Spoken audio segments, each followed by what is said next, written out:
I always wanted to go to Australia, but it just never came about. Now I travel with my son Eric along the east coast of Australia.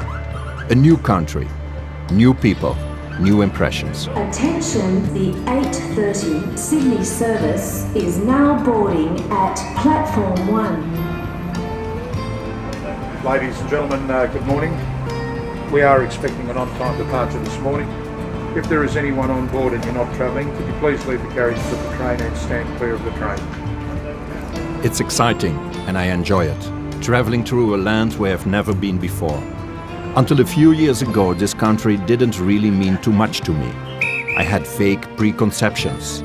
So far away, very little culture, only white people. I've only just arrived, but I can already see and feel that I was totally wrong.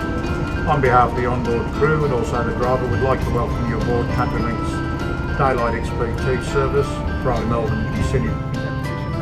A country with a wonderful mix of cultures, because a quarter of the population here is a migrant, coming from all over the world. And just as in America, everyone quickly feels at home here. Australia as a dream location. When I stepped my foot at the airport, I thought, what? Is this Australia? I asked my brother, is this Australia? Yes, it's Australia. And I said, oh great, look at all these people. You know, you got Indians, you got blacks, you got Chinese, Japanese, and all this.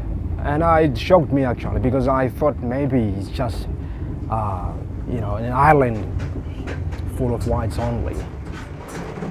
But here, in some parts like the rural areas, if a black person goes there, and they'll be like, come in, you know, come in our houses and have come in.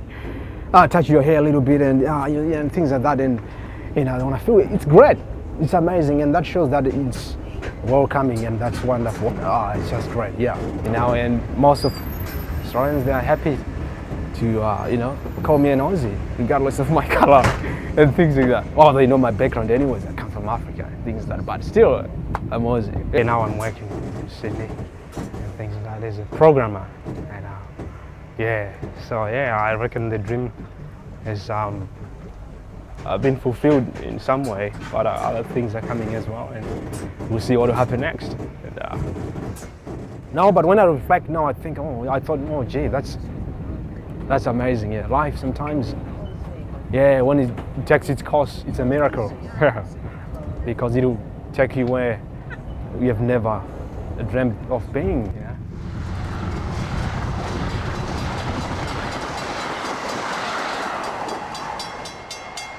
Australia, they open their doors for people from all over the world really. If they've got the skills, it doesn't matter where they're from, they still need them, so they'll welcome them in, which is it's very nice, and they are a welcoming nation.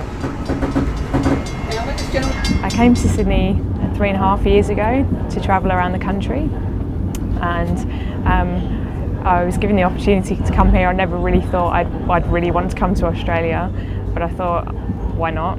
And immediately fell in love with the country, so much more than I expected to see and do. When I was in England, just before I came here, I felt like my town in England wasn't home anymore. I'm from a town called Luton, which is just north of London. I moved there when I was 6 years old, and it was quite small, but it grew rapidly, and the town really changed. There was a big car industry, which eventually went downhill, so there were a lot of people out of jobs, and the kind of the feel of the town kind of became quite negative, and became not such a nice place to live in. So I kind of felt like it wasn't home for me anymore. And when I was given the opportunities to come to Australia, I thought, okay, this is something new. Let's go, let's try, see what happens while I'm there. So Australia really worked out at the right time. It was a new opportunity. I didn't know what it held for me, but it seems since I've got here that everything's sort of pushed me in the right directions, and things have always had this way of working out since I've been here. Everything's new and fresh, and I feel like I could just go for anything I want right now. Whereas before, when I was back in England, I kind of felt a bit lost. Like I just wasn't sure where I was going, but I knew I wasn't meant to be there.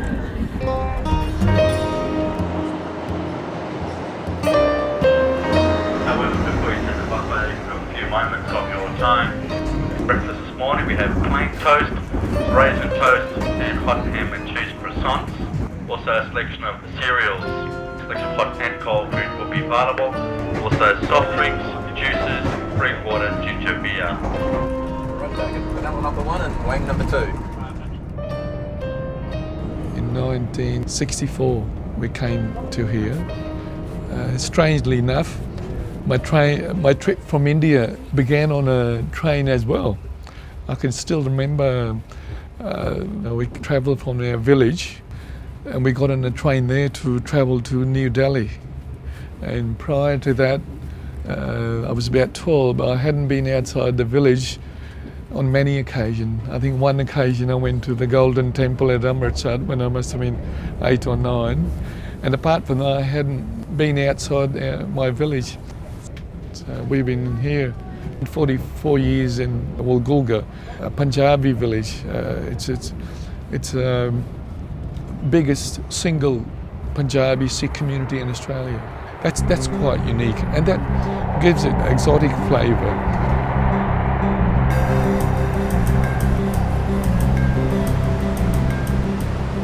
Australia is a beautiful country. This is the best of the best. You can see the Pacific Ocean, the shoreline, the gum trees, hills, and all of a sudden you see a traditional Sikh temple dome and you think, oh, what happened? It's come and just dropped from nowhere in the middle of Australia.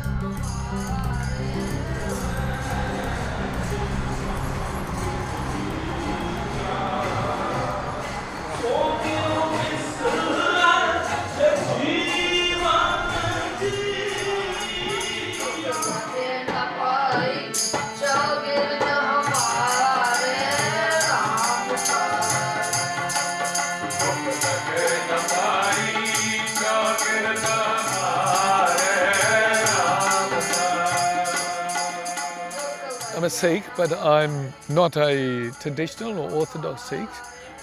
But my grandfather, my uncle, father, they wore turban, they had beard.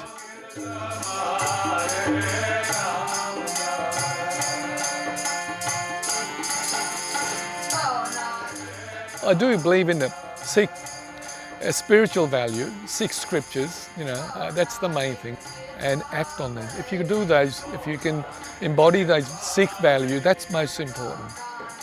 That's what helps to maintain the culture and the religion, and by regular gathering, weekly gathering at the temple, young children, old children, they learn the Sikh culture, the language, and they can still stay in touch.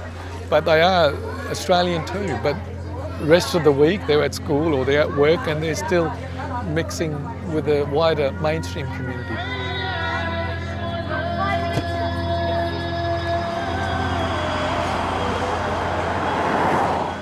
For 45 years I've been here, so Australia is home now. And this is the case with a lot of other migrants, Sikh migrants as well, and they brought their family up here now. So it's not some temporary place now. This is home, and we maybe only visit back Punjab, India once every 2 or 3 years for 4 or 5 weeks. But this is home now.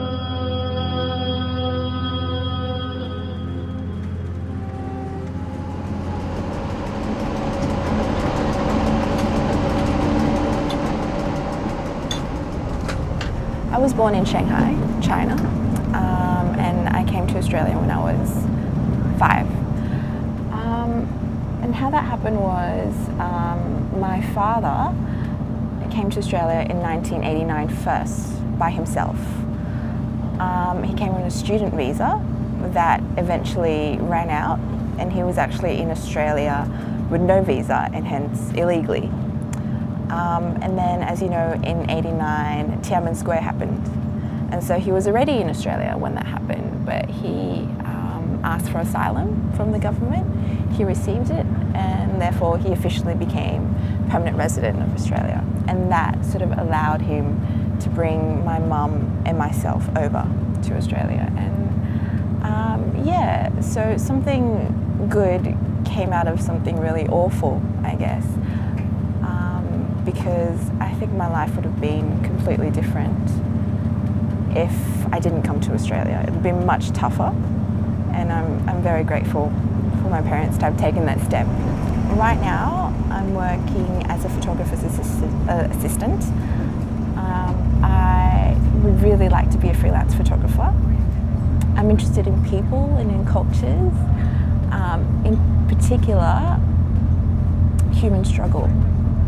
I find human struggle really admirable, and I'm really interested in the triumph at the end, not so much the tragedy, because I want to showcase stories of, victory, of sort of the struggle of, whether it be immigrating, or maybe it might be politics, or it might be struggle of a nature, but I want to be there to document the victory in the end of how they overcame that. In my family, my parents, in their small capacity, they've overcome a large struggle. They've overcome a huge struggle. They had a dream of a better life outside China. That was their dream, and migration was their struggle. My dream is to document the lives that are in struggle around the world, and my struggle, I guess, would be overcoming this sort of the global barrier of getting to those places, and through cultural barriers of getting to know the subjects that I want to photograph.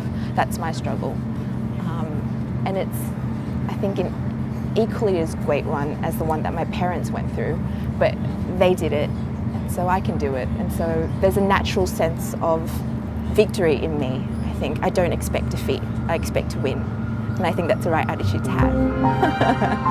Yeah.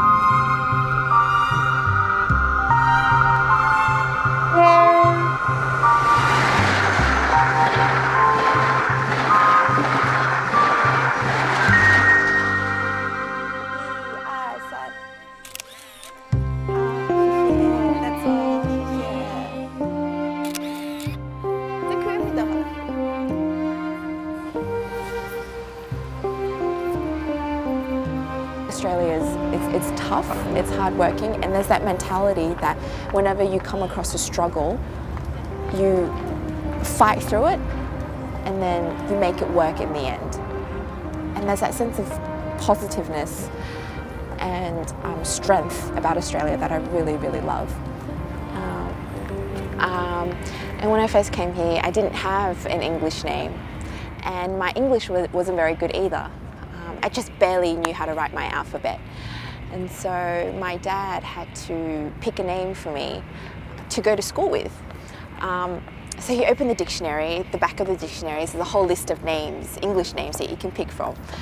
And he picked the first one on the list and says, Anna. Okay, that's easy. That's only 2 letters, A-N-N-A, and it's the same backwards and forwards. You can't get that wrong, possibly. So I thought, yeah, okay, I can live with that for the rest of my life. And so that's how I got my name. Jim. Kim again. Okay, so Kim, Lee, Choi, Kim, Huang, Kim. Good? Good? Okay, thank you very much. Thank you. I would like to show that everyone's an individual, and everyone has their own unique stories that make them the type of person that they are. And I want to know about them. And photography is simply a medium for me to capture what I've experienced. So for me, the experience of knowing people is number one. And if I could show people my photographs and change what they originally thought about a certain type of people or a certain type of culture, then that would be terrific.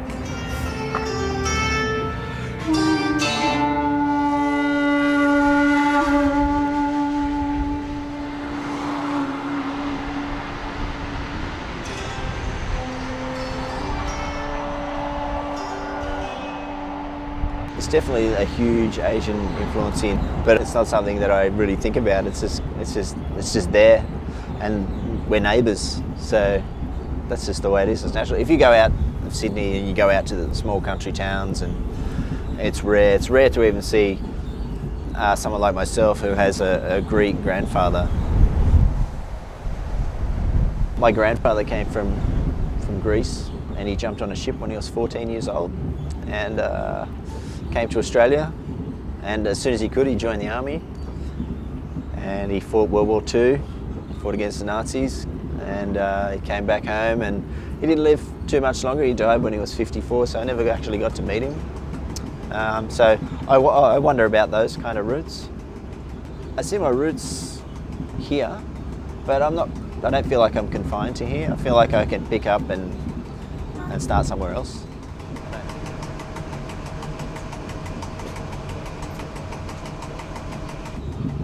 As an Australian, I feel like it's part of my culture to be able to just pick up and go somewhere else. That's what I feel like it is to be an Australian, so we can just pick up and we can go. We're travellers, we pick up, we go somewhere else. But I'll always come back, but who knows? Like you don't know what's going to happen. You could go somewhere and think you're going in one direction, then fall asleep on the train and wake up somewhere completely different, and then discover that that's where you want to be.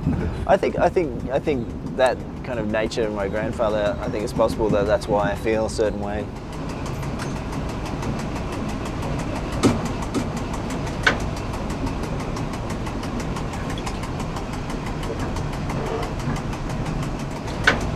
I remember when I was young, people would always ask me what my nationality was. And that always used to really confuse me when I was little, because I thought, well, I'm born in Australia, I speak English, I have known no other country. And it used to be, so I used to say, oh, I'm Chinese, because that's kind of the answer I think they were looking for. And it wasn't until later I realised, well, no, my nationality is Australian. I mean, I look different, but, so that took a while to comprehend the, nationality, race, and all that kind of thing. So I do feel most at home in Australia. I could move to China, I could feel quite comfortable, but I would never be a local. You know, I look Chinese in Australia. In China, I look foreign. I look Western. The way I think, talk, dress, the attitude, those sort of things that are ingrained with me. I don't think. Yeah, I could never be a local in China. If I get to India, they know I'm not Indian in any cultural, any strong sense. But then I come here, they don't think I'm Australian. So it's like, you know, where do I fit? I'm not quite Australian, I'm not quite Indian. And so, you know, you're this new sort of category of person, you know what I mean? That's beyond the traditional ways of defining people. They're really being put to the test now. You know, like you look at someone like Obama, for example, who's half white and half black, but you know, they'll say, oh, he's a black president, but he can just as easily be a white president because he's half black and half white. So, you know, there's a lot of tension about how do we define or how do we understand these people. And so we've been together for about 2.5 years. We were just friends through uni on and off, and yeah.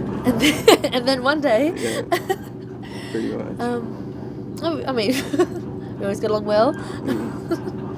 Shared similar interests. Yeah.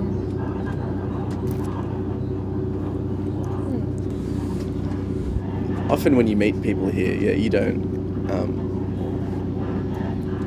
because they are, you know, culturally the same as you don't look at their background like that. You know, I've got friends who are Jewish and they're, you know, friends with Palestinians, and it doesn't matter anymore. You know? You can't expect to hold on to traditional Indian values in Sydney. Yeah. You know, it's just not the time or place. So it's. Though I know a lot of parents that do. A lot of some of my friends have parents that are still, you know, grasping onto those things, and it makes it really difficult for the child. And often, what happens is that the child will have a relationship behind their backs or not tell them. It's not a matter of, not mixing, it's just mixing undercover. You can't help but to mix, it's just you look at your environment and it's to put those sort of restrictions makes your life almost, in a way like forced or fake, because how do you separate that in thought and in real life? So, it's that tension between the old and the new. The words of Dev and Gemma sound like music to my ears. People who are scared of another color or another background belong to the past. Dev comes from India, Gemma from China, the promising superpowers of the 21st century. Both belong to the assertive Asian community of Australia. In the centers of the major cities, almost half of the residents come nowadays from India or China. Most of them are young and well educated.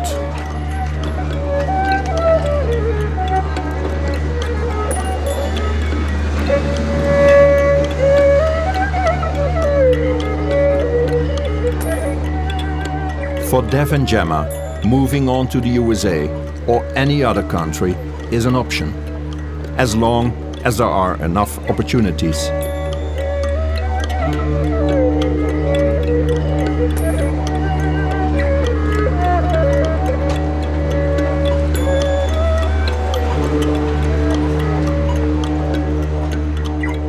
They both belong to a new style migrant, the cosmopolitan migrant that can settle down anywhere.